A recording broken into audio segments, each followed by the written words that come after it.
Mga kasama. Hindi pa rin nakakagabay ang ating gobyerno sa pamamagitan ng mga migrant workers officers sa kitang silangan sa pagtulong sa ating mga kababayan.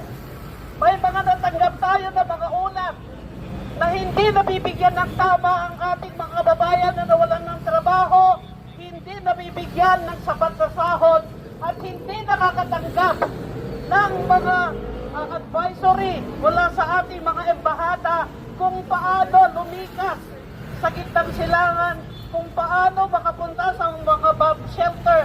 Kaya ang ginagawa nila, sila na lang ang nagte-text sa kanilang mga sarili para hanapin kung sino ang employer na merong bomb shelter, para hanapin kung saan pwede silang makalikas para umiwas sa epekto ng bomba.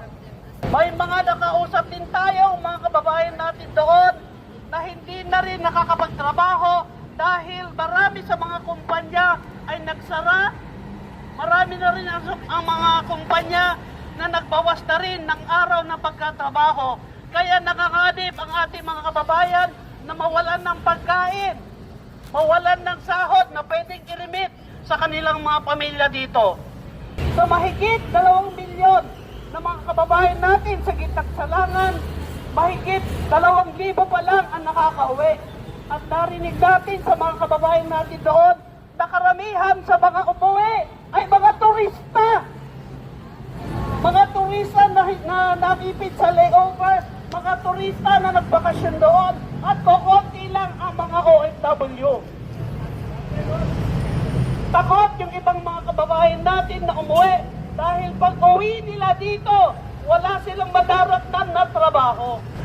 At yung sinasabi na emergency powers ni Bongbong Marcos, ang nakalagay lang doon ay kung paano ulit pauuwiin at mababalikin sa ibang bansa na hindi kasali sa gera. Nakita naman natin ang epekto ng gera, hindi lang na ang ating mga kababayan, kundi sa mga pamilya nila rito. Habang sila ay nahihirapan sa pagtatrabaho sa ibang bansa, sa gitnang silangan, ang mga pamilya nila ay naapektuhan sa taas ng presyo na dulot ng pagsilid ng presyo ng langis. Hindi po mangyayari ang ganitong kalagayan ng ating mga kababayan. Hindi sila aalis ng Pilipinas, hindi sila maglalagay sa bingit ng alanganin kapag may gera kung meron lang sapat na trabaho dito sa Pilipinas na may nakabubuhay na sahod.